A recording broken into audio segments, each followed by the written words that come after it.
El olor del mole de mi madre, Silvia, siempre me había parecido el olor del hogar. Era un aroma complejo, una mezcla de docenas de ingredientes que tardaba días en preparar, un olor que prometía calidez, familia y una tregua temporal de las hostilidades silenciosas que a menudo bullían bajo la superficie de nuestras vidas. Pero ese domingo, mientras estaba sentada a la mesa de comedor de roble que había pertenecido a mi abuela, el mole me sabía a ceniza. Mi hijo de 12 años, Matías, estaba a mi lado, hablando animadamente sobre un proyecto de ciencias, y yo intentaba concentrarme en su voz, en la luz de sus ojos, anclándome a él como un barco a su faro en medio de una tormenta que sentía que se avecinaba.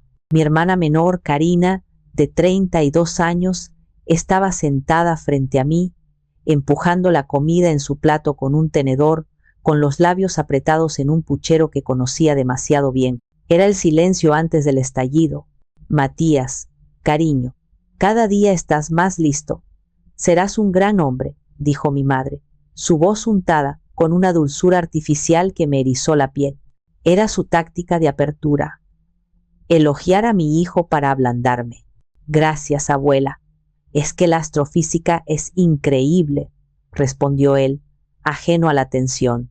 Claro que lo es, dijo ella. Y luego su mirada se deslizó hacia Karina y su rostro se transformó en una máscara de trágica preocupación. Si tan solo todos en esta familia tuvieran un futuro tan brillante y seguro. Y ahí estaba, el anzuelo. Karina dejó caer el tenedor con un ruido metálico y como si fuera una señal, sus ojos se llenaron de lágrimas. Mamá, por favor, no empecemos. No, sí, empezamos, replicó mi madre, su voz perdiendo el filo dulce y adquiriendo el acero de la matriarca agraviada. Se giró hacia mí, ignorando por completo a Matías. Adela, tu hermana está sufriendo. Tragué el bocado de pollo con dificultad. Ya hablamos de esto, mamá. El banco le negó el préstamo. Es lamentable, pero no es el fin del mundo. Puede reajustar su plan de negocios, buscar inversores más pequeños. ¿Inversores? ¿Qué sabes tú de sueños? Me interrumpió Karina, su voz temblorosa de autocompasión. Tú solo sabes de números, de riesgos, de cosas frías y aburridas. Mi boutique era mi pasión. Iba a ser algo hermoso. Una boutique sin un inventario claro ni un plan de marketing no es una pasión, Karina. Es un hobby caro, respondí, mi paciencia ya desgastada. Adela, por favor, intervino mi madre. Su voz ahora era un susurro de advertencia. Sé más amable.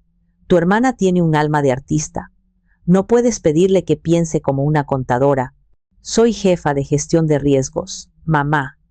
Y no le pido que piense como yo, solo que sea realista. Fue entonces cuando mi madre jugó su carta de triunfo. Dejó sus cubiertos a un lado, juntó las manos sobre la mesa y me miró con la intensidad de un fiscal a punto de dar el golpe de gracia. Adela, no te estoy pidiendo un consejo. Te estoy pidiendo que ayudes a tu hermana. Tienes dinero, tienes ahorros, tienes que ayudarla. No era una petición, era una orden. El aire se volvió denso. Matías dejó de hablar y nos miraba, sus ojos yendo de una a otra, sintiendo la corriente eléctrica en la habitación. Respiré hondo, tratando de mantener la calma por él. Mamá, lo que tengo está en un fondo de inversión. Es un fondo intocable, específicamente diseñado para la Universidad de Matías. No puedo, y no voy a tocar el futuro de mi hijo. El rostro de mi madre se ensombreció. ¿La universidad? Por el amor de Dios, Matías solo tiene 12 años. Su futuro es una idea lejana y abstracta, pero tu hermana está aquí, ahora, con el corazón roto. Su felicidad es real, es tangible. Mi responsabilidad principal es mi hijo. Empecé a decir. Fue entonces cuando mi madre explotó. Su voz no era un grito, era algo peor. Un siseo lleno de veneno y decepción. ¿Tu responsabilidad? ¿Y qué hay de tu responsabilidad como hija, como hermana? Esta familia te ha apoyado, ¿Me ha apoyado? La interrumpí. El hielo en mi propia voz me sorprendió. ¿Cuándo? ¿Cuándo exactamente me ha apoyado esta familia, mamá? Karina sollozó más fuerte. Siempre haces esto. Siempre lo conviertes todo sobre ti. Nunca has querido que sea feliz. Siempre has estado celosa de mí. Me quedé mirándola, atónita por la audacia de su victimismo. Pero antes de que pudiera responder, mi madre se inclinó sobre la mesa, su rostro a centímetros del mío, y pronunció las palabras que se convertirían en el catalizador de todo lo que vino después. Eres una egoísta, siseó mi madre, cada sílaba era un golpe. Una egoísta y una desagradecida. Te he dado todo, he sacrificado mi vida por ustedes dos, ¿y así me pagas? Anteponiendo un capricho lejano de tu hijo a la necesidad desesperada de tu hermana. Me levanté de la mesa, mi silla raspó contra el suelo de baldosas. Matías, vámonos. No te atrevas a irte, gritó mi madre, ahora sí perdiendo el control. No hemos terminado de hablar. Sí, mamá. Sí hemos terminado, dije, mi voz era un témpano. Cogí la mano de Matías, quien me miraba con los ojos muy abiertos, y nos dirigimos a la puerta sin mirar atrás. El sonido de los sollozos de Karina y los gritos furiosos de mi madre nos siguió hasta el coche. Mientras conducía a casa, bajo una llovizna que parecía reflejar la tristeza fría que se había instalado en mi pecho, el silencio en el coche era denso. Matías no decía nada, solo miraba por la ventana. Yo apretaba el volante con tanta fuerza que mis nudillos estaban blancos, no solo por la rabia, sino para evitar que mis manos temblaran. Las palabras de mi madre, eres una egoísta, rebotaban en mi cráneo. Pero no eran solo sus palabras, eran el eco de toda una vida.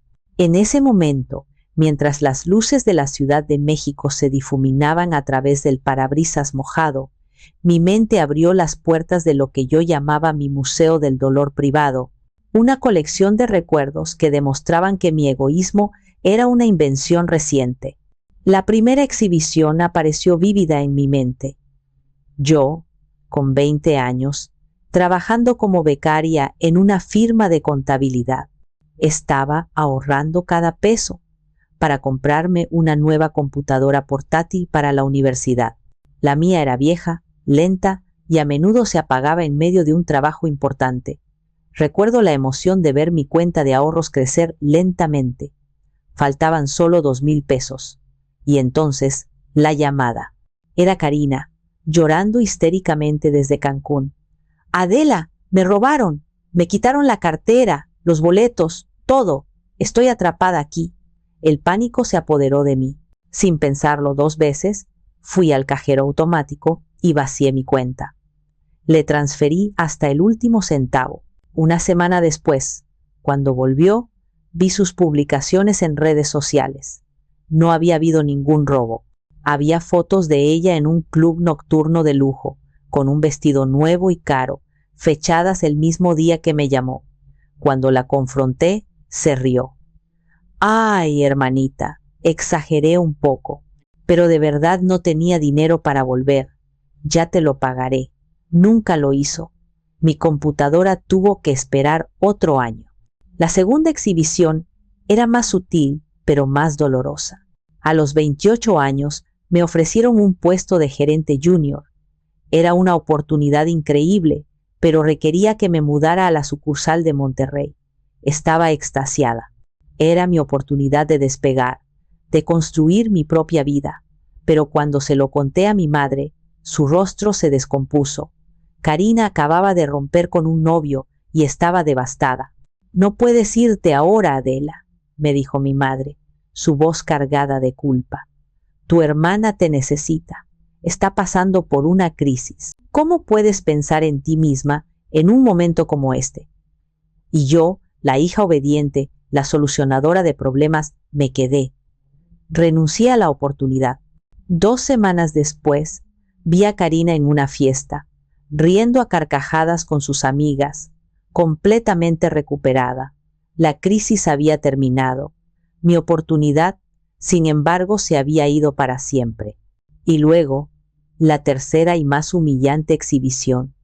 El recuerdo que me había jurado no olvidar nunca. Karina quería un coche.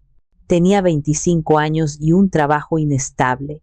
Ningún banco le daba un crédito. Me rogó que fuera su aval. Por favor, Adela, solo para que me lo aprueben.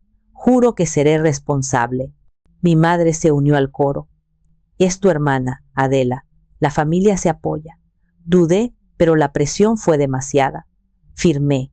Durante los primeros 6 meses todo fue bien. Luego empezaron a llegar las cartas de advertencia a mi apartamento, llamadas del banco a mi oficina. Karina había dejado de pagar.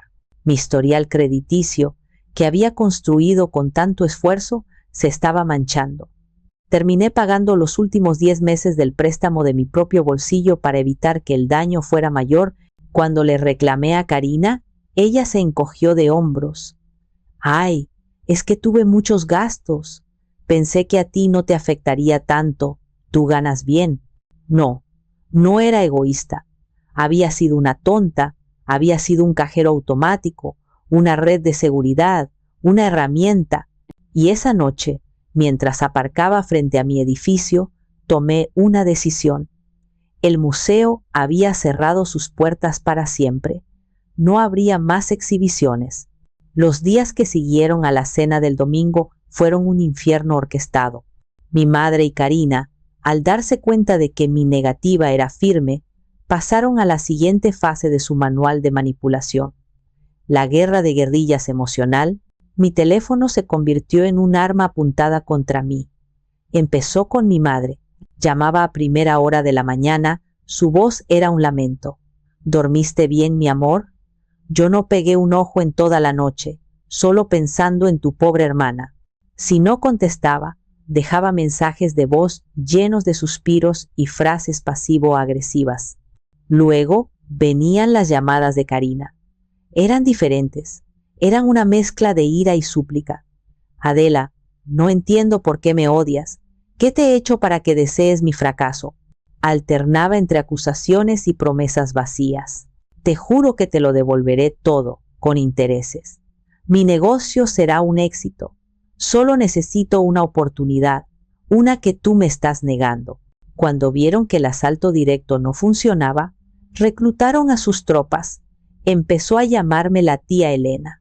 Adelita, mi niña, ¿cómo estás? Oye, me contó tu mami que andan con un problemita. Sabes que la familia es lo más importante. A veces hay que hacer sacrificios. Su voz, normalmente cálida, ahora sonaba a un sermón ensayado. Después fue mi primo Marco. Oye, prima, ¿qué onda? ¿Es cierto que no quieres echarle la mano a Karina? No seas así. Sabes cómo es ella, pero es nuestra sangre. Cada llamada era una pequeña herida, un recordatorio de que, en la narrativa familiar escrita por mi madre, yo era la villana, la hija fría, la hermana sin corazón. Me sentía completamente aislada, como si estuviera en un juicio donde el jurado ya había sido comprado.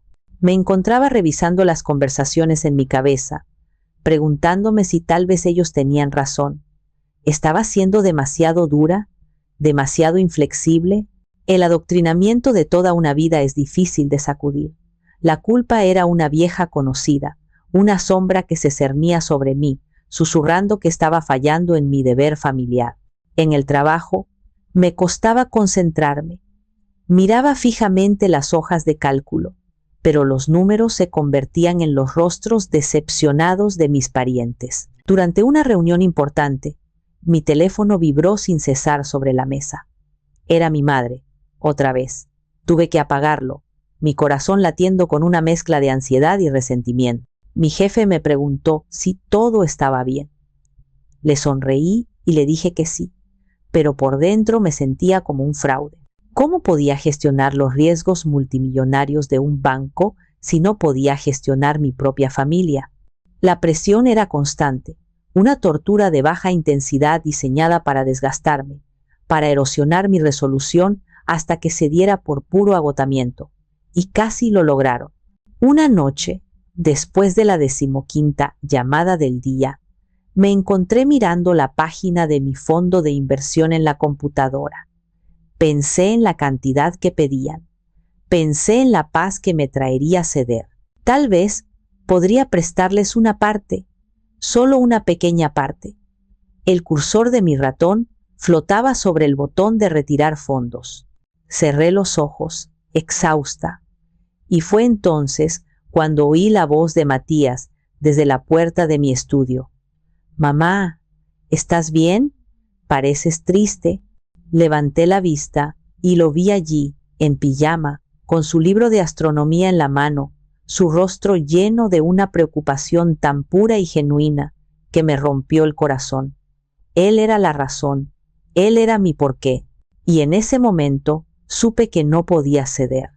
No se trataba de dinero, se trataba de protegerlo, no solo financieramente, sino de la toxicidad de un sistema familiar que devoraba a sus miembros.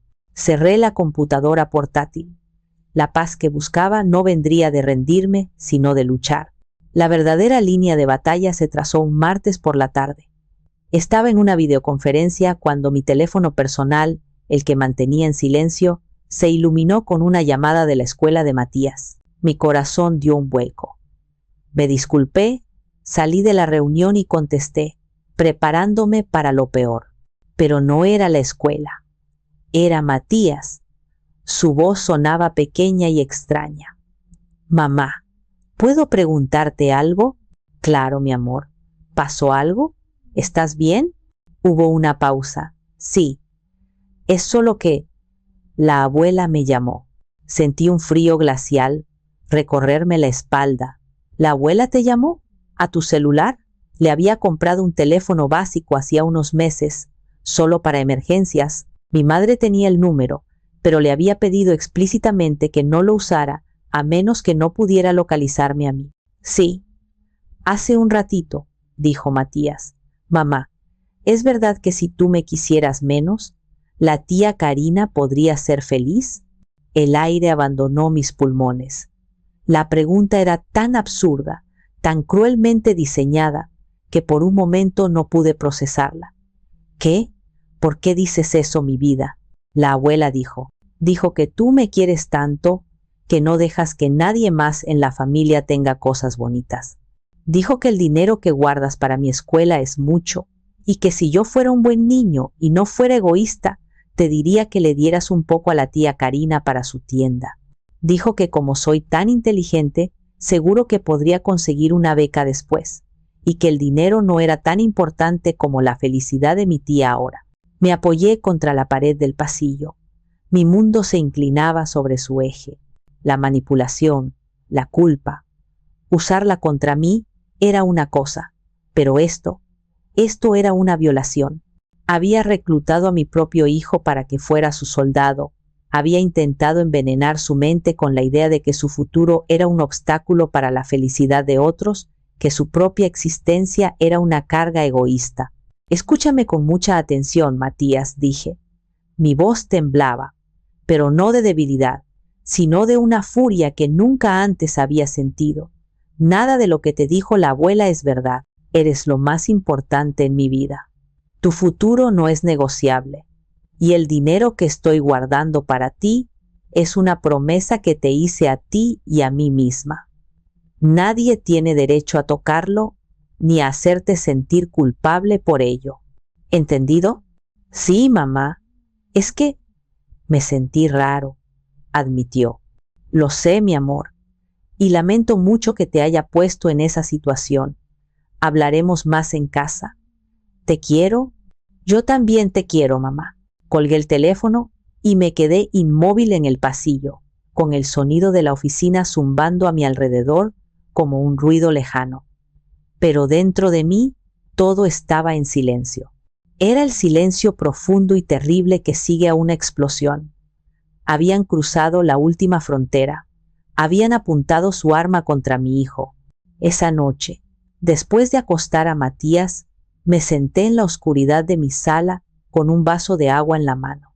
Por primera vez en semanas no sentía ansiedad ni culpa. Sentía una calma aterradora. La hija obediente, la que siempre había buscado la aprobación de su madre, la que se tragaba las injusticias en nombre de la paz familiar, Había muerto esa tarde en un pasillo de oficina. Miré por la ventana las luces de la ciudad. Pensé en mi vida, en los sacrificios, en las esperanzas frustradas, en la constante sensación de no ser suficiente. Siempre había jugado a la defensiva, reaccionando a sus crisis, a sus demandas. Siempre había intentado ser la buena hija. Pero en ese momento, mirando la puerta cerrada de la habitación de mi hijo, me di cuenta de mi verdadero papel. Mi trabajo más importante no era ser una buena hija para una madre que no me valoraba. Mi trabajo más importante era ser una buena madre para el hijo que era mi universo entero.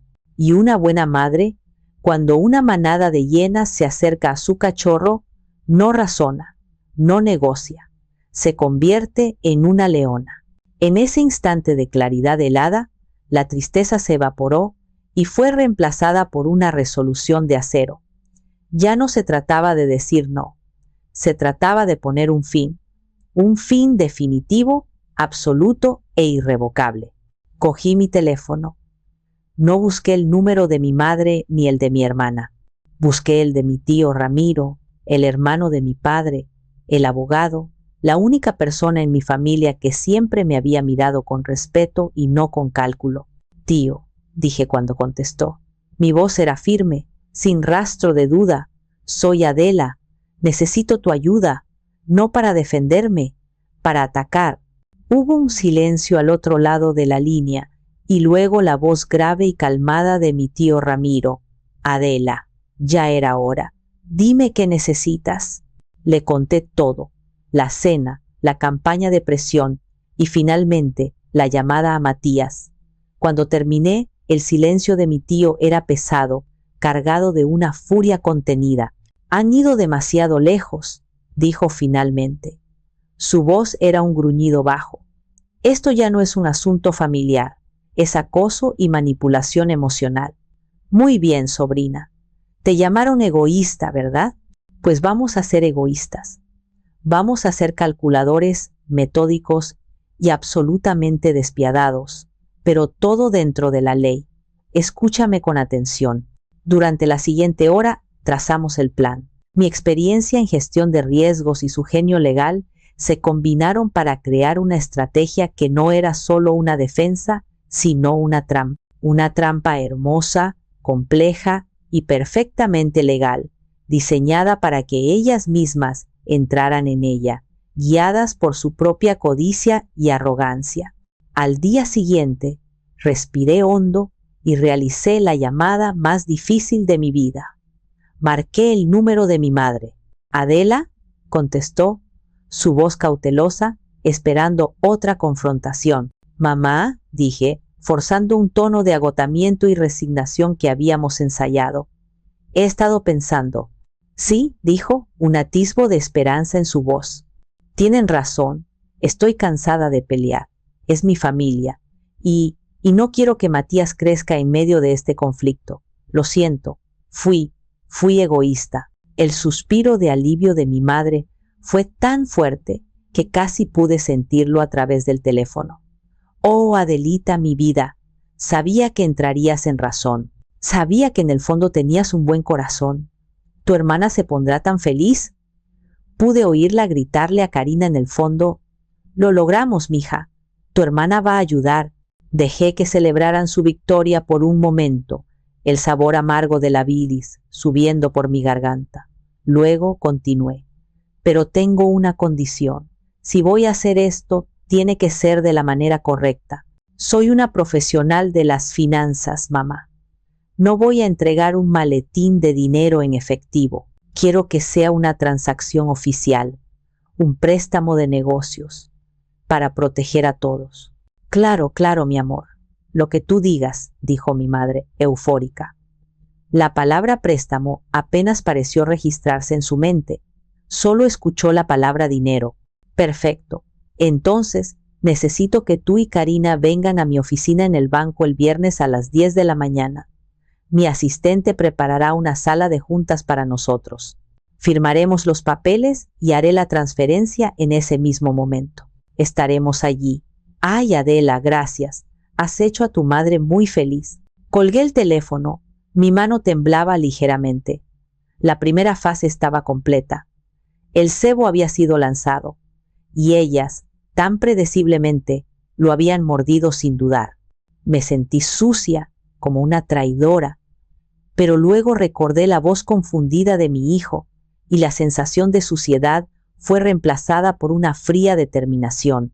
Estaba construyendo un cortafuegos para proteger su futuro, y si para ello tenía que quemar algunos puentes, que así fuera. El viernes sería el día del juicio final. El viernes por la mañana llegué a mi oficina 1 hora antes.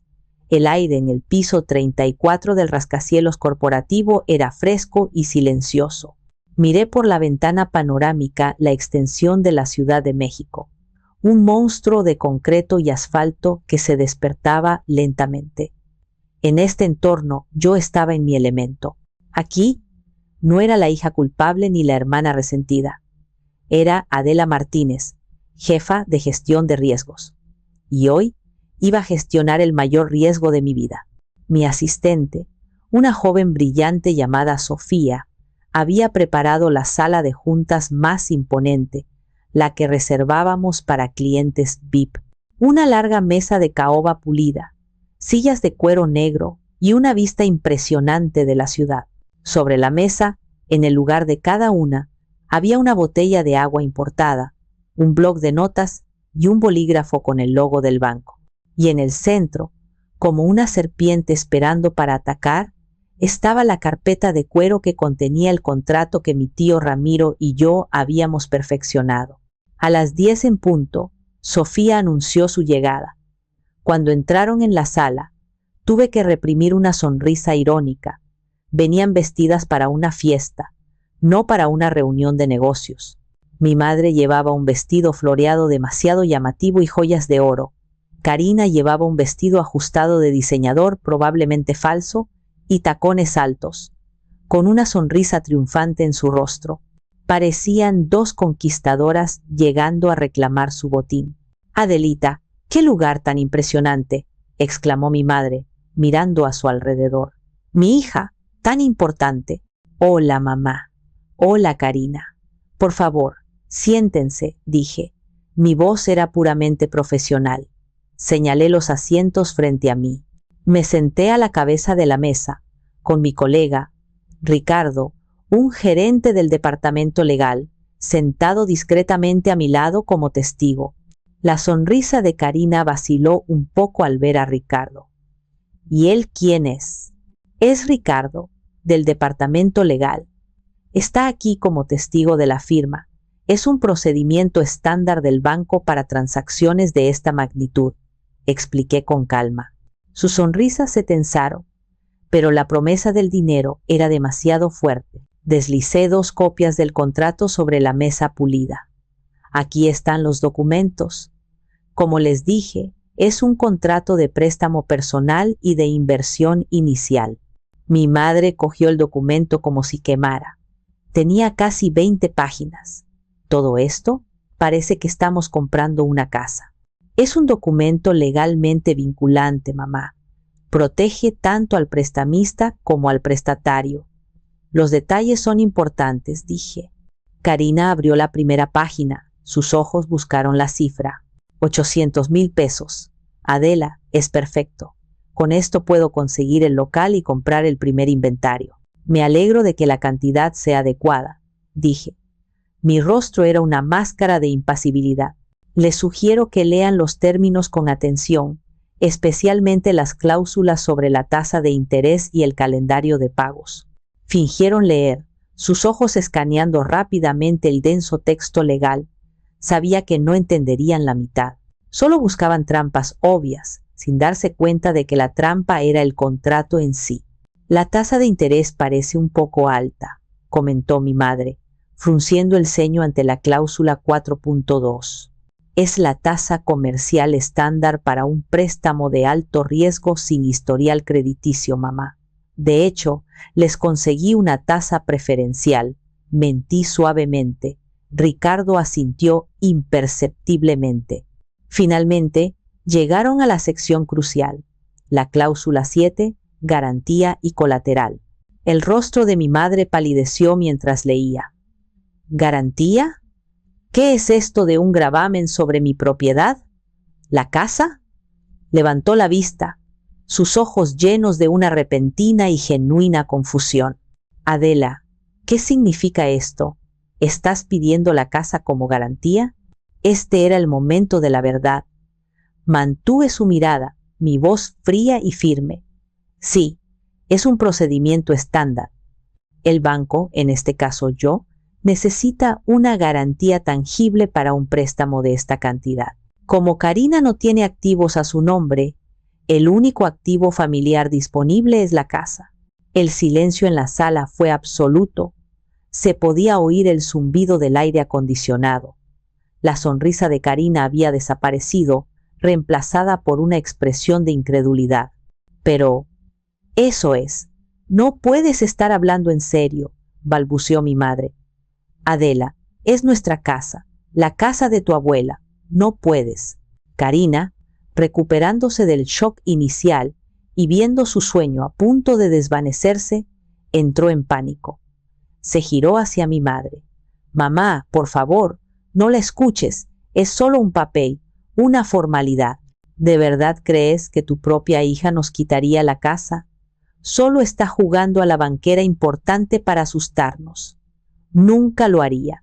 Firma ya o lo perderé todo. Mi madre me miró, sus ojos buscando una señal, una grieta en mi fachada profesional, una pizca de la hija obediente que siempre había conocido. No le di nada. Mi rostro era de piedra. Atrapada entre la desconfianza creciente y la presión desesperada de su hija favorita, eligió, como siempre, a Karina. Su arrogancia, su creencia fundamental en mi debilidad, la cegó. Solo está jugando a la banquera, se repitió a sí misma en un susurro. Con una mano temblorosa, cogió el bolígrafo. Está bien, dijo, mas para convencerse a sí misma que a mí, es solo una formalidad. Firmo. Luego le pasó el contrato a Karina, quien firmó con un trazo rápido y agresivo, lanzándome una mirada de desafío. Ricardo recogió los documentos, los revisó y asintió. Todo está en orden. Recogí mi copia y la guardé en mi maletín. Me levanté. La reunión había terminado. Mi madre y Karina me miraban, esperando una sonrisa, un abrazo, una confirmación de que todo era, en efecto, un juego. En cambio, las miré a ambas, una por una, y la máscara profesional se deslizó, revelando el hielo que había debajo. Permítanme ser perfectamente clara, dije, y mi voz resonó en la sala silenciosa. Esto no es un juego. Acaban de firmar un contrato legalmente vinculante. Acaban de poner el único techo que tienen como garantía del futuro de mi hijo. El primer pago de 42,700 pesos, capital más intereses, vence el día 5 del próximo mes. Caminé hacia la puerta y la abrí. La transferencia de los 800,000 pesos se hará a la cuenta de Karina en la próxima hora. Bienvenidas al mundo de la responsabilidad financiera. Me llamaron egoísta. Pues bien, mi egoísmo está ahora documentado, notariado y asegurado por su patrimonio. No se atrasen en un solo pago. Las dejé allí, sentadas en la opulenta sala de juntas, sus rostros pasando del triunfo a la confusión y finalmente al horror, mientras la verdadera naturaleza de lo que acababan de hacer comenzaba a hundirse en sus mentes. Los 3 meses siguientes fueron un estudio de caso sobre la ineptitud y la negación. Karina, con 800,000 pesos en su cuenta, actuó exactamente como yo había predicho. En lugar de invertir en un inventario sólido, un sistema de punto de venta o una modesta campaña de marketing, gastó la mayor parte del dinero en la estética. Contrató a un decorador de interiores caro para la boutique, compró muebles de diseño y se gastó una fortuna en una fiesta de inauguración extravagante a la que invitó a todos sus amigos influencers. La boutique llamada El Sueño de Karina era preciosa y estaba casi siempre vacía. La ropa que vendía era cara y poco práctica y su gestión era un desastre. Abría tarde, cerraba temprano y pasaba la mayor parte del tiempo en la trastienda, haciéndose selfies para Instagram. El día 5 del primer mes llegó y pasó. No hubo pago, ni siquiera una llamada. El día 10, mi asistente, siguiendo el protocolo que habíamos establecido, envió la primera notificación oficial por correo certificado. Un recordatorio amable del pago vencido y el recargo por mora acumulado. Silencio. El día 5 del segundo mes, el segundo pago venció. Tampoco llegó. Esta vez, el departamento legal del banco, actuando en mi nombre según las instrucciones de mi tío, envió la segunda notificación. Esta era más severa, mencionando la cláusula de incumplimiento de contrato y las posibles consecuencias legales. Fue entonces cuando recibí la primera llamada.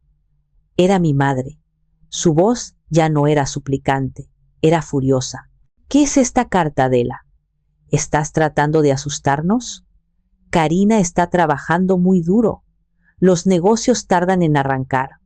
No puedes exigirle que pague tan pronto. Mamá, no estoy exigiendo nada que no esté en el contrato que firmaste, respondí con calma.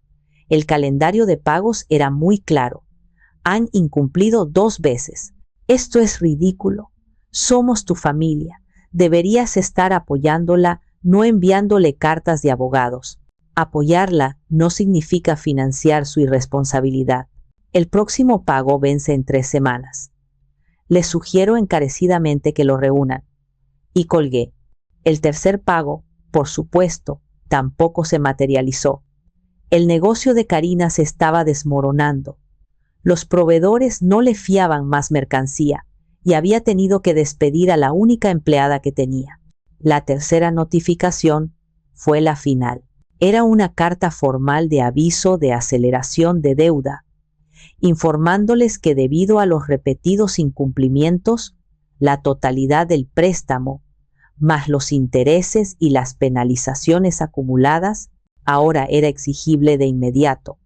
Y si no se pagaba en un plazo de 30 días, iniciaríamos el proceso de ejecución de la garantía, es decir, la casa. Esa noche, mi madre se presentó en mi apartamento. No había llamado antes. Simplemente apareció, golpeando mi puerta con una urgencia frenética. Cuando abrí, su rostro estaba descompuesto por el pánico y la rabia. Karina estaba detrás de ella, llorando. «Tienes que detener esto, Adela», gritó mi madre intentando entrar. Puse un brazo en el marco de la puerta para bloquearle el paso. «No hay nada que detener, mamá. Son las consecuencias de sus propias acciones. No puedes quitarnos nuestra casa. Es todo lo que tenemos. Tu padre trabajó toda su vida por esa casa, y yo he trabajado toda mi vida para asegurar el futuro de mi hijo, un futuro que ustedes estaban dispuestas a sacrificar por un capricho. La casa no me interesa mi dinero, el dinero de Matías. Te lo pagaremos. Lo juro», sollozó Karina. «Solo dame más tiempo». El tiempo se acabó, Karina. Tuviste 3 meses. Tuviste 800,000 pesos. Tuviste todas las oportunidades y lo desperdiciaste todo. Mi madre me miró y en sus ojos vi algo que nunca había visto antes. Miedo. Se dio cuenta de que no estaba bromeando. Se dio cuenta de que la hija dócil y complaciente se había ido para siempre. «Adela, por favor», suplicó, su voz rota. «Soy tu madre». «Sí», respondí, y las palabras salieron más frías de lo que pretendía. «Y yo soy la madre de Matías, y mi deber es con él». Cerré la puerta suavemente, dejando sus gritos y sollozos al otro lado. No sentí triunfo, solo un vacío profundo y agotador. La guerra había terminado, y yo había ganado, pero el campo de batalla era mi propia familia, y las bajas eran las relaciones que, a pesar de todo, una vez había atesorado. Les di una última opción, una salida que mi tío Ramiro me aconsejó ofrecer, no por piedad, sino para agilizar el proceso y evitar una larga batalla judicial de ejecución hipotecaria. Les ofrecí un acuerdo por escrito. Si ponían la casa en venta de inmediato y me pagaban la totalidad de la deuda con el producto de la venta, yo renunciaría a los cargos por honorarios legales adicionales. Sería más rápido y probablemente obtendrían un mejor precio vendiéndola ellas mismas que en una subasta judicial. Les di 48 horas para decidir. Aceptaron. No tenían otra opción. Durante las siguientes semanas, observé desde la distancia cómo se desarrollaba el desmantelamiento de mi antigua vida. Vi el letrero de se vende clavado en el césped donde había aprendido a andar en bicicleta. Vi a extraños entrando y saliendo de la casa durante las visitas, juzgando las habitaciones donde había crecido, donde había reído y llorado. La casa se vendió sorprendentemente rápido. El mercado inmobiliario en su colonia estaba en alza. Una vez que se cerró el trato, el dinero fue directamente a una cuenta de depósito en garantía. De esa cuenta se transfirió a mi banco la cantidad exacta de la deuda, el principal de 800,000 pesos, más los intereses acumulados y las penalizaciones por mora. El total ascendió a casi 950,000 pesos. Con el resto, mi madre y Karina pudieron alquilar un pequeño apartamento en una zona mucho menos agradable de la ciudad. El día que la transferencia apareció en mi cuenta, no sentí una oleada de alegría. Fui a la plataforma de inversión de Matías y deposité cada centavo de vuelta en su fondo, junto con los beneficios inesperados. Su futuro no solo estaba seguro, estaba más sólido que nunca. Nunca volví a hablar con la mayoría de mis parientes. Para ellos, yo era la usurera, la hija desalmada que había dejado a su propia madre y hermana en la calle. No entendieron, o no quisieron entender, que yo no había creado la situación. Simplemente la había llevado a su conclusión lógica. Mi madre y Karina tuvieron que enfrentarse a la realidad por primera vez en sus vidas. Karina consiguió un trabajo como dependienta en una tienda departamental. Mi madre tuvo que empezar a administrar su pensión con cuidado. Sufrían, y una parte de mí, una parte pequeña y terca que se negaba a morir, sentía una punzada de lástima. Pero luego miraba a Matías, lo veía estudiar con tanto ahínco, hablaba con él de sus sueños de diseñar naves espaciales, y sabía que había hecho lo correcto, lo había protegido, le había enseñado, de la manera más dura posible, que el amor propio y la responsabilidad no son egoísmo. A veces, por la noche, me siento en mi balcón y miro la inmensa ciudad. Pienso en la delgada línea que separa el deber del autosacrificio, el amor de la habilitación. Me dijeron que destruía mi familia, pero yo creo que, simplemente, dejé de permitir que mi familia nos destruyera a mi hijo y a mí. Puse fin a un ciclo de abuso emocional y financiero que se había perpetuado durante generaciones. Fue la decisión más difícil y solitaria de mi vida.